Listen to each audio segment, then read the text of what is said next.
সাইদ ভাইয়ের মা, মুগ্ধ ভাইয়ের মা, মালিক ভাইয়ের মা, সুমন ভাইয়ের মা, তোমরা বড়ই ভাগ্যবতী, আনলে ধরাই দিনের জ্যোতি, সালাম জানাই তোমার ফেরেশতা,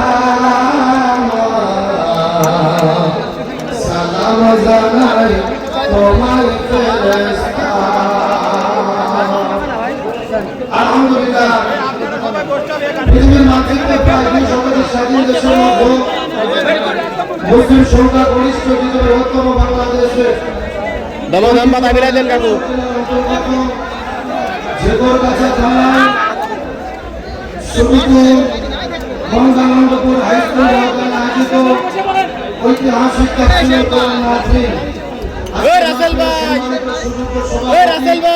প্রধান অতিথি আমন্ত্রিত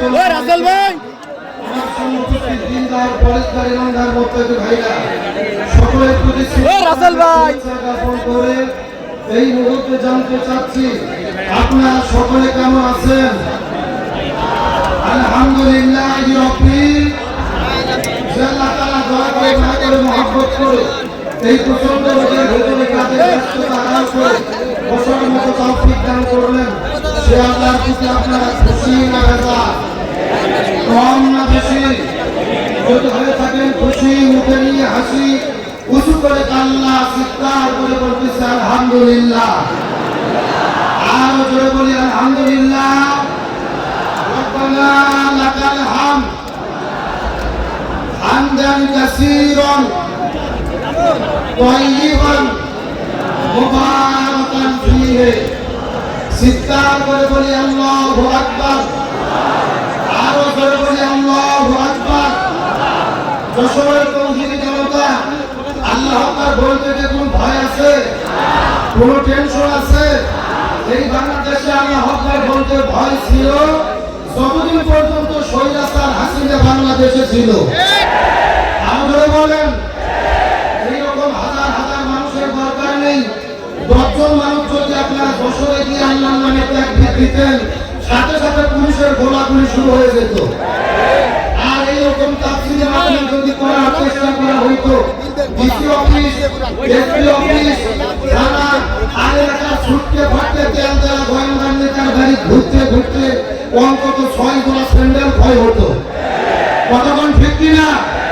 যে আল্লাহ তাআলা আমাদেরকে স্বাধীন একটি দেশ দান করলেন, আমরা খুশি না বেজার? চিৎকার করে বলতেছি আলহামদুলিল্লাহ। মিডিয়া ভাইদেরকে অনুরোধ করে বলবো, ক্যামেরা লাগানো হলে বসে যান। যে যেখানে আছেন বসে পড়েন। ক্যামেরা থাকলে আপনারা বসে পড়বেন, 5 সেকেন্ডে বসে পড়বেন। সময় কম ভূমিকায় কোনো কথা বলা যাবে না। ওই স্বৈরাচার হাসিনা মূলত বাংলাদেশে এসেছিল ভারতের এজেন্ট হয়ে এই বাংলাদেশ থেকে ইসলামকে শেষ করে দেওয়ার জন্য। কিন্তু আমি আপনাদেরকে রিকোয়েস্ট করতে চাই, তিনি কি বাংলাদেশ থেকে ইসলামকে নিশ্চিহ্ন করতে পেরেছে? বরং তিনি আর চেষ্টা করেছিল এই বাংলাদেশে ইসলাম শেষ করে দেওয়ার জন্য। তাই শিক্ষা ব্যবস্থার মধ্য থেকে কোরআন শিক্ষা বাদ দিয়ে, হাদিস শিক্ষা বাদ দিয়ে তারা ঢুকিয়ে দিয়েছিল বান্দরের শিক্ষা। আমাদের বলেন এমনকি তারা রক্ত করে রেখেছিল এই বাংলাদেশ থেকে যদি ইসলামী শক্তিকে নির্মূল করতে হয়, তাহলে বাংলাদেশ জামাত ইসলামকে শেষ করে দিতে হবে।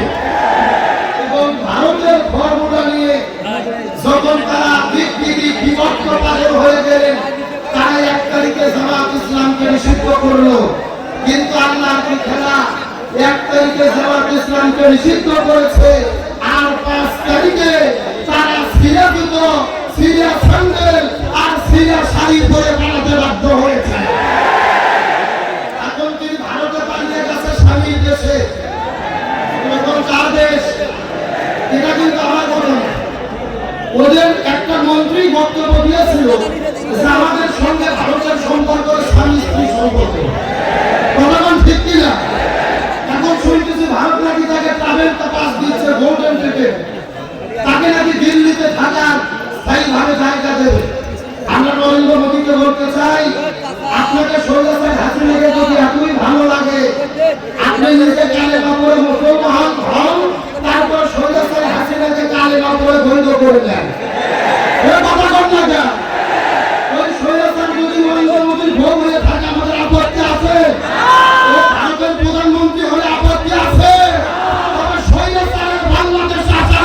যুগ না।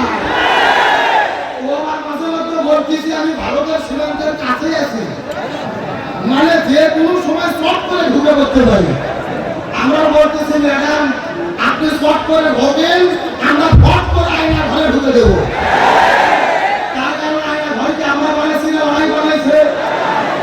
আল্লাহর কি খেলা জামাত ইসলামকে নিষিদ্ধ করেছে। আর 3 দিন আগে এই বাংলাদেশ থেকে ছাত্রলীগকে নিষিদ্ধ করা হয়েছে। এগুলো কার ফয়সালা? আল্লাহ তাআলা বলেছেন ওয়াতারু মাকারাল্লাহ ওয়াল্লাহু খায়রুল মাকিরিন। তারা ষড়যন্ত্র করে, আল্লাহ কৌশল অবলম্বন করে, কার কৌশল বিজয়ী হয়? ছাত্র শিবিরকে তারা এতদিন বলেছে জঙ্গি, আর শিবির মানে হলো বক্তাটা, জোরবন্দি কাটা। টেলিভিশনে বলছে শিবির নাকি বক্তা।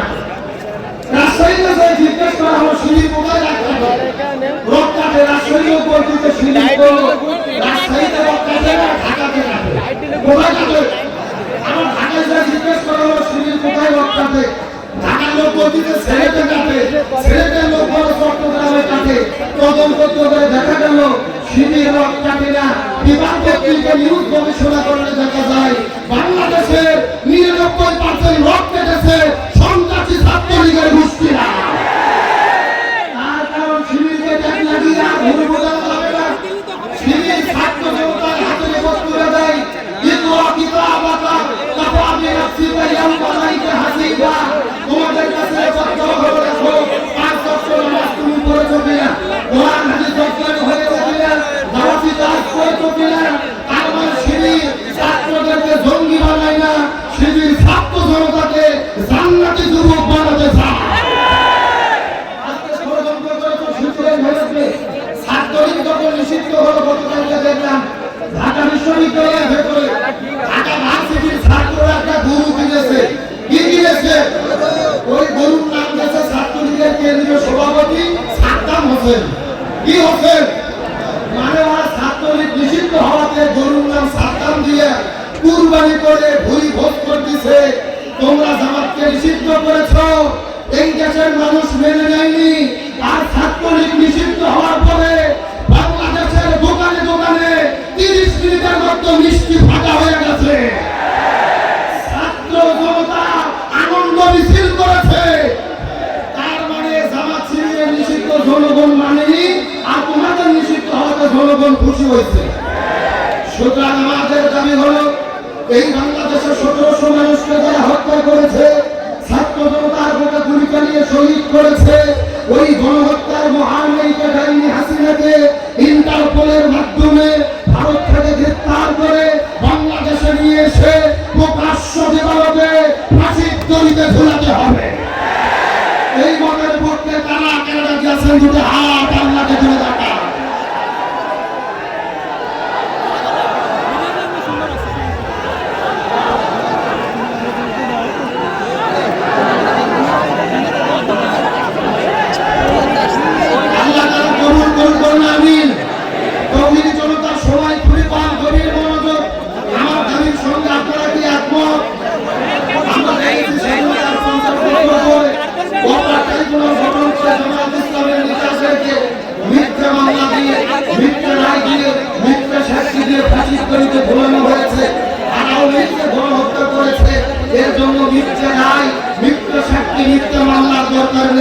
বাংলাদেশের 18 কোটি মানুষ তার চাক্ষুষ সাক্ষী।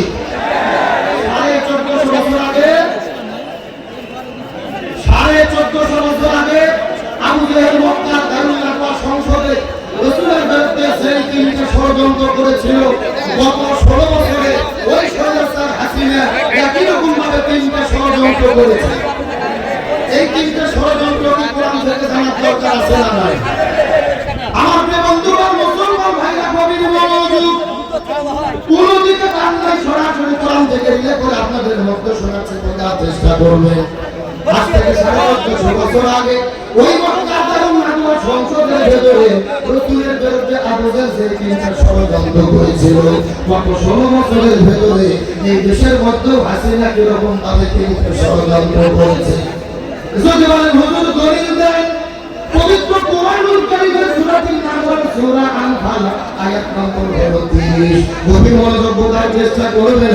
আল্লাহ তাআলা বলতেছে ওয়াইদিয়াল কুরবিকাল্লাযিনা কাফারু ইয়া রাসূলুল্লাহ, আবু জাহেল আপনার বিরুদ্ধে ষড়যন্ত্র করতেছে, কিয়ামত পর্যন্ত করবে।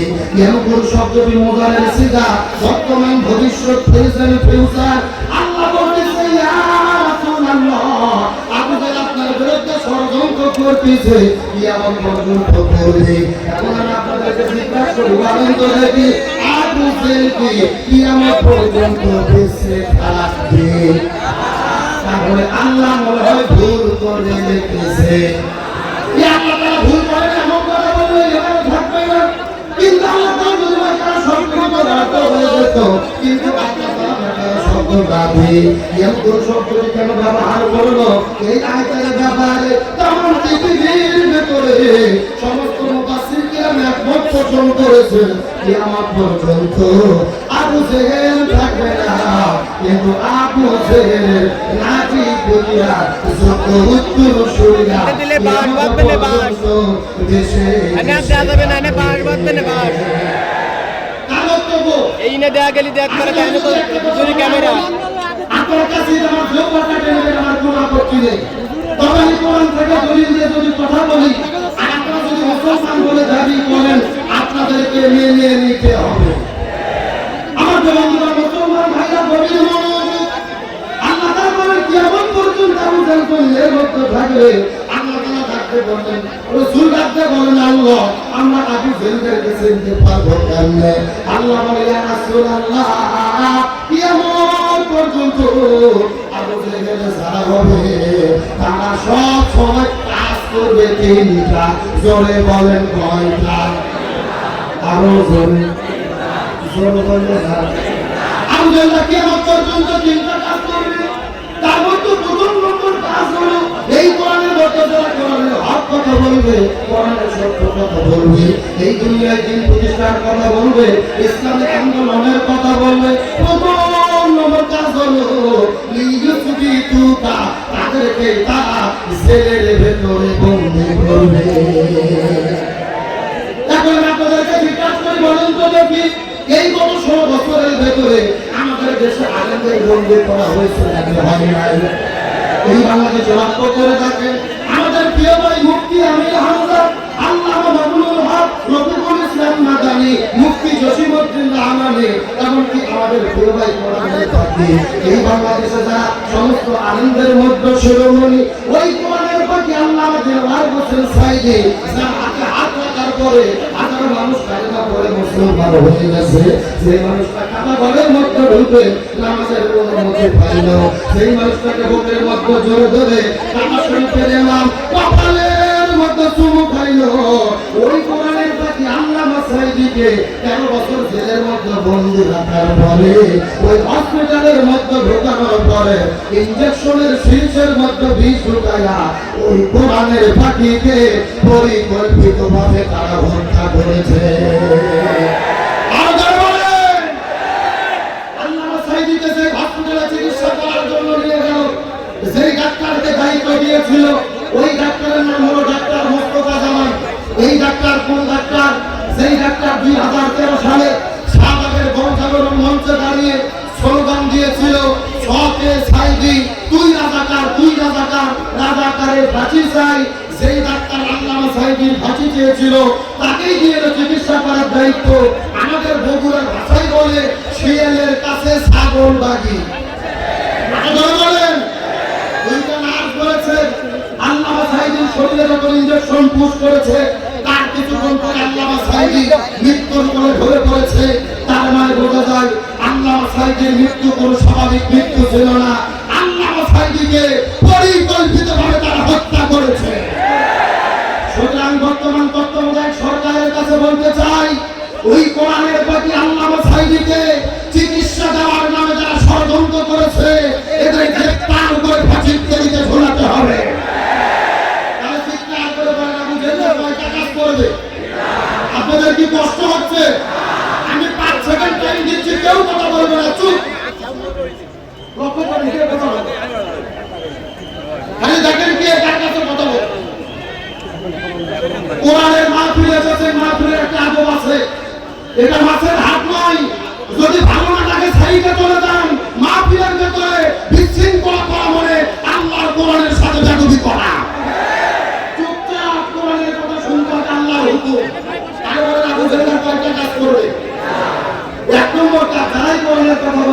এদেরকে কোথায় বন্দি করবে? মুখস্থ করেন, কোথায় বন্দি করবে? আমার বন্ধু মুসলমান ভাইয়া গভীর মনোযোগ। আবু জেহেল তিনটা কাজ করবে। প্রথম নম্বর কাজ হলো কোরআনের কথা বললে ছেলে বন্দি করবে। দুই নম্বর কাজ হলো আলেমদেরকে ছেলে বন্দি করার পরে যদি তাদেরকে দিনের পথ থেকে ফিরানো না যায়, ইসলামের পথ থেকে ফিরানো না যায়, ইসলাম আন্দোলনের পথ থেকে ফিরানো না যায়, কোরআনের পথ থেকে ফিরানো না যায়, দুই নম্বর কাজ হলো লিয়াকতুলুকা, তাদেরকে তারা হত্যা করে বিদায় করে দেবে। এই বাংলাদেশে গত 16 বছরে আমরা দেখেছি ইসলামী আন্দোলনের কান্ডারীদেরকে কত ষড়যন্ত্র করে জমিন থেকে বিদায় করে দেওয়া হয়েছে।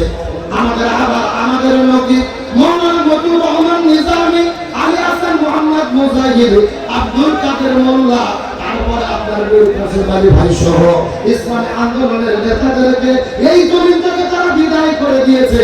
তাদের কোনো দোষ ছিল না, তাদের কোনো অন্যায় ছিল না, অপরাধ ছিল না রে। তাদের অপরাধ হলো একটা, এই জমিনের ভেতরে তারা কোরআনের রাষ্ট্র কায়েম করতে চেয়েছিল। জনগণের আর কি কোনো অপরাধ ছিল? তাদের অপরাধ একটাই, জমিনে তারা কোরআনের রাষ্ট্র কায়েম করতে চেয়েছিল।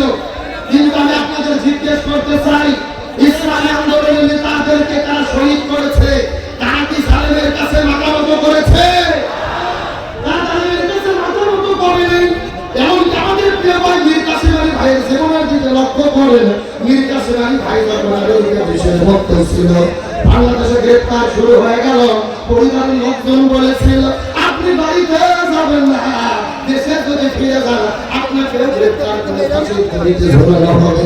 মীর কাসেম আলী ভাই বলেছিল আমি দেশের মধ্যে ফিরে যাব, প্রয়োজনে ফাঁসির দড়িতে ঝুলব, তারপরও প্রমাণ করতে চাই আমরা কোনো অপরাধ করি না। এই মীর কাসেম আলী ভাইয়ের বিরুদ্ধে যখন ফাঁসির সময় নির্ধারণ হয়ে গেল, জেলখানার জেলাগুলো যাওয়ার পরে মীর কাসেম আলী ভাইয়ের কাছে যাওয়ার পরে ডাকতে বলে ভাই এখন থেকে 3 ঘন্টা পরে আপনাকে ফাঁসির দড়িতে ঝোলানো হবে। মীর কাসেম আলী ভাই খবরটা শোনার পরে চিৎকার করে বলেছিল আলহামদুলিল্লাহ। আল্লাহ আকবার বলেন। তিনি বলেছিলেন আল্লাহর পক্ষ থেকে যে সিদ্ধান্ত হয় ওই সিদ্ধান্তটা মাথা পেতে নিতে রাজি আছে। তবে যেহেতু 3 ঘন্টা পরে আমাকে ফাঁসির দড়িতে ঝোলানো হবে, এই 3 ঘন্টা বসে থাকার কোনো দরকার নাই, আমি একটু ঘুমাইয়া পড়লাম। 1 ঘন্টা ঘুমানোর পরে তুমি আমাকে ঘুম থেকে জেগে দিও। আল্লাহু আকবার বলেন। মাত্র 3 ঘন্টা পরে ফাঁসি হবে। শহীদ মীর কাসেম আলী ভাই ঘুমিয়ে গেলেন। জেলখানার দায়িত্বশীল বলে আমি 1 ঘন্টা পর যাই দেখি মীর কাসেম আলী ভাই নাক ডেকে ডেকে ঘুম পাচ্ছে। আল্লাহু আকবার কোন ঘুম থেকে উঠলেন, গোসল করলেন, ওযু করলেন, তিনি ফাঁসির দড়ির দিকে চলে যাবে। 4 জন পুলিশ এসে তার হাতটা ধরলেন, ফাঁসির দড়ির দিকে ক্যাস্টের দিকে হেঁটে হেঁটে নিয়ে যাবে।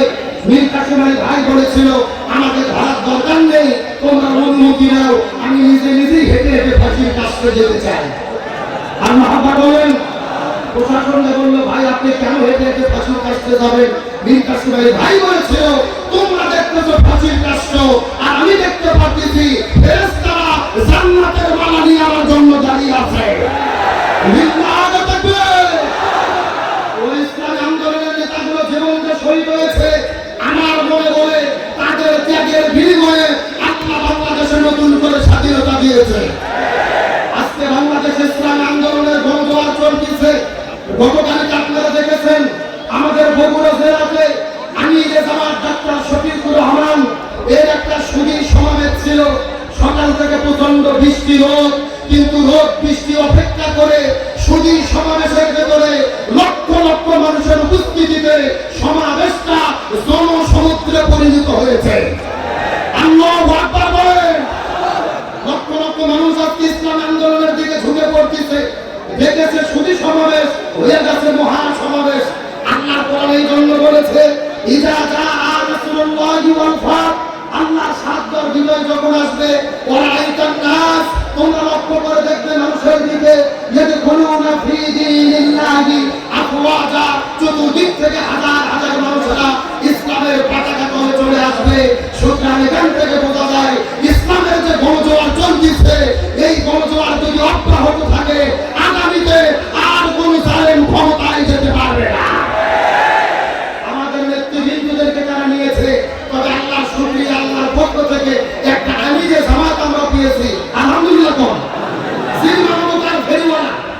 চোখের দিকে তাকাইলে কলিতে ঠান্ডা হয়ে যায়, তার বক্তব্য যেই শোনে সেই তার ভক্ত হয়ে যায়। আমরা বিশ্বাস করি আমিরে জামাত শুধু আমিরে জামাত নয়, আল্লাহ যদি চাই আগামীতে তিনি দেশের আমির হবে ইনশাআল্লাহ।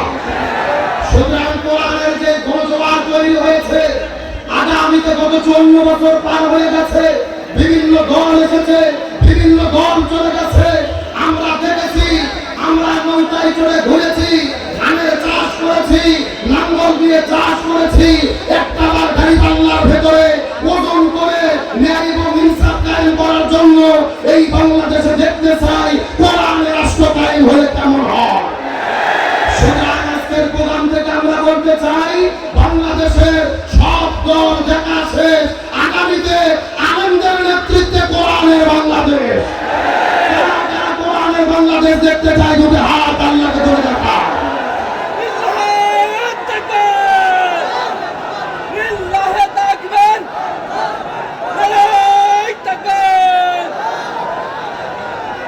আমার বন্ধুগণ, মুসলমান ভাইরা, আপনাদের কি কষ্ট হচ্ছে? আলোচনা কি চলবে? আমার হাতে আর 15 মিনিট টাইম আছে, ধরে পান কয় মিনিট? এই 15 মিনিট যদি আলোচনা শুনতে চান, 10 সেকেন্ডের ভেতরে মাঠের মধ্যে যে যেখানে আছেন বসে করতে হবে। আপনারা বসলে আমি আলোচনা করবো না, বসলে আলোচনা করবো না। বসেন, যে যেখানে আছেন বসে পড়েন।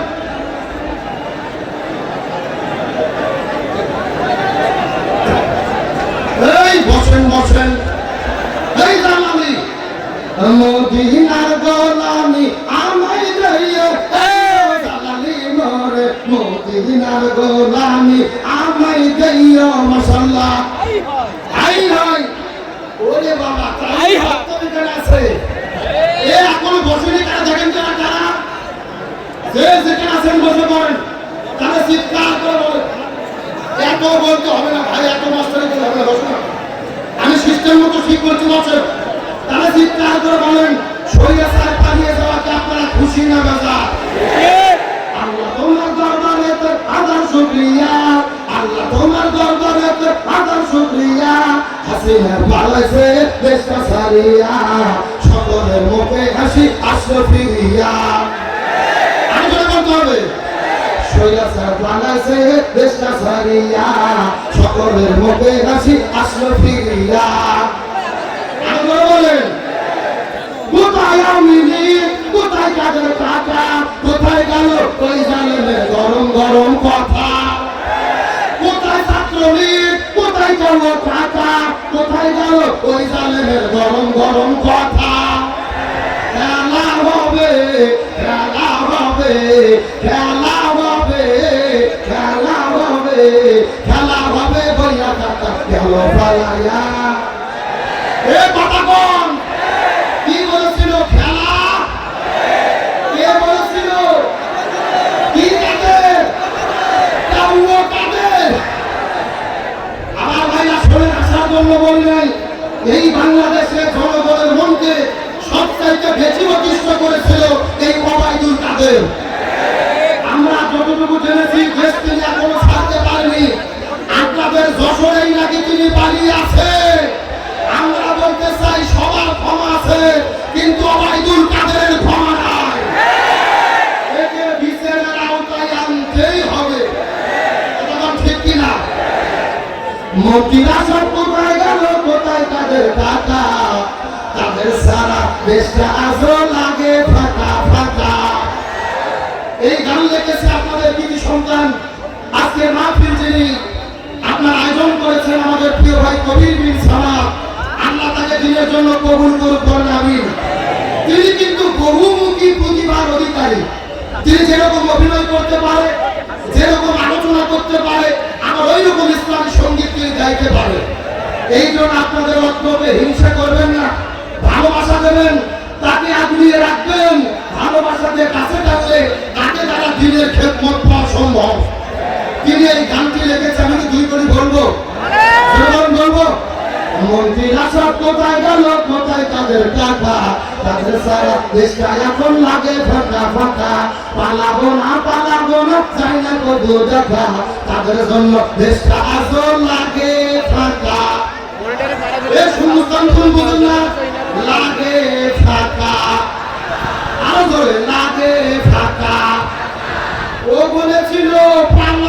না, প্রয়োজনে ফখরুলের বাসায় যাব, ঠিক আছে? কিন্তু খেলা যখন শুরু হলো খুঁজে পাওয়া গেল মির্জা ফখরুল ইসলাম আলমগীর, একটা মার্জিত মানুষ। উনি গত কয়েকদিন আগে সাংবাদিকদেরকে বলেছে, কোথায়?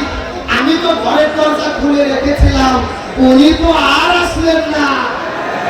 পালাবো না যাই না কবু দেখা, তাদের সারা দেশটা আজও লাগে ফাঁকা। আইনমন্ত্রী আটকে গেল আইনেরও ফাঁকে, দাড়ি সারা দরবেশ কালে ভণ্ড ভণ্ড লাগে।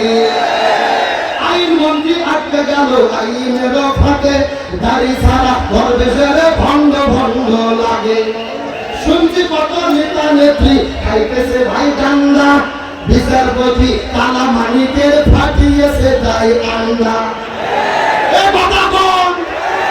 আমার বক্তব্য নয়, এটা মিডিয়ার সংবাদ।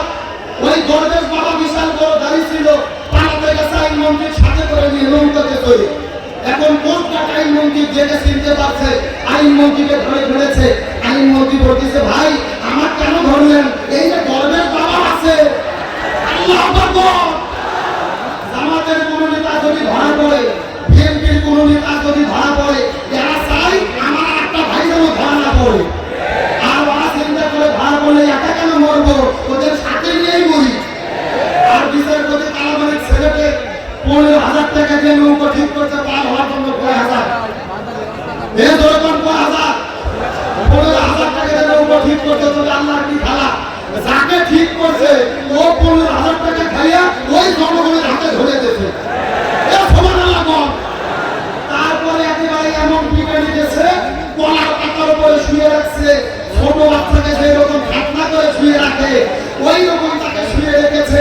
আর ছেলেকে দেওয়ার পরে এমন গণ ধোলাই দিয়েছে, বিচারপতি কালা মানিক আছে কিন্তু বিসি নেই।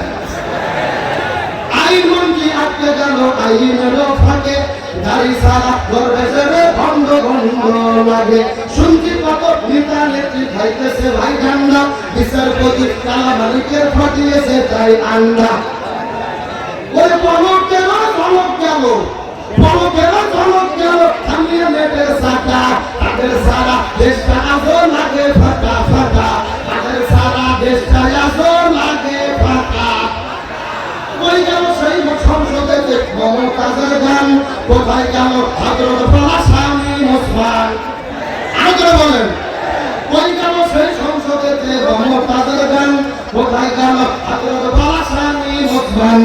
ইলুম দীপুমণি আছে কারাগারে, পাপড়িরে পাপ কোনো সারে কি আর তারে। ইলুম দীপুমণি আছে কারাগারে, পাপড়িরে পাপ কোনো সারে কি আর তারে। আর কোথায় গেল স্পিকারের বৃষ্টি একা ফাঁকা, তাদের সারা দেশটা আজও লাগে ফাঁকা ফাঁকা, তাদের সারা দেশটা আজও লাগে ফাঁকা। কোথায় গেল আরা ফাঁকা ব্যারিস্টার সুমন, কথা বলার সময় তারা করে নিয়োজন। কোথায় গেল আরা ফাঁকা ব্যারিস্টার সুমন, কথা বলার সময় তারা করে নিয়োজন। মুরগি করির সারিয়ে সারে যাই না কোথায় আছে, গোপনে কি তারা গেল মোদি দাদার কাছে। আর কোথায় গেল সালমের কোটি কোটি টাকা, তাদের সারা দেশটা আজও লাগে ফাঁকা, তাদের সারা দেশটা আজও লাগে ফাঁকা ফাঁকা। কথা বলে ঠিক কিনা? চিৎকার করে বলে আমি জেলা কয়টা কাজ করবে আর বলে বলেন। আমার বন্ধুগণ, মুসলমান ভাইরা গভীর মনোযোগ। 1 নম্বর তারা জেলখানায় বন্দী করবে, 2 নম্বর তারা হত্যা করে জমি থেকে বিদায় করে দেবে। আর 3 নম্বর কাজ হলো এই জমিনের মধ্যে যাদের জনপ্রিয়তা বেড়ে যাবে, এই জমিনের দিন প্রতিষ্ঠার কথা বলবে, আর এই জমিনের মধ্যে হক কথা বলবে, কোরআন প্রতিষ্ঠার কথা বলবে। প্রথম নম্বর 3 নম্বর কাজ হলো তাদেরকে তারা দেশ থেকে বের করে দেবে। এই বাংলাদেশের গত 15 বছরে লক্ষ্য করে দেখেছি, আল্লাহ সাইদি জেলবন্দি হওয়ার পরে সবচাইতে জনপ্রিয়তা যিনি অর্জন করেছে আমাদের প্রিয় ভাই মিজানুর রহমান আল আজহারি। ওই আজহারি জনপ্রিয়তা অর্জন করার কারণে তাকেও দেশের মধ্যে থাকতে জায়গা যায় নাই, তাকে দেশ থেকে মালয়েশিয়া যাইতে বাধ্য করা হয়েছে। এখান থেকে বোঝা গেল আবু জাল্লা তিনটা কাজ করবে। 1 নম্বর জেলে বন্দী করবে, 2 নম্বর হত্যা করবে, 3 নম্বর দেশ থেকে বের করে দেবে। এখন আমি আপনাদের জিজ্ঞাসা করি, বলেন তো দেখি, এই গত 16 বছরের ভেতরে এই তিনটা কাজ আবু জাল্লা করছে নাকি করে নাই? এ ধরে বলেন করছে নাকি করে নাই? তার মানে বোঝা গেল 1400 বছরের আগের আবু জেহেল আর বাংলাদেশের ওই ডাইনি হাসিনা আবু জেহেল, এদের দুইজনের ভেতরে বিন্দু মাত্র কোনো পার্থক্য নাই। কিন্তু আবু জেহেল বিদায় নিয়ে চলে গেছে।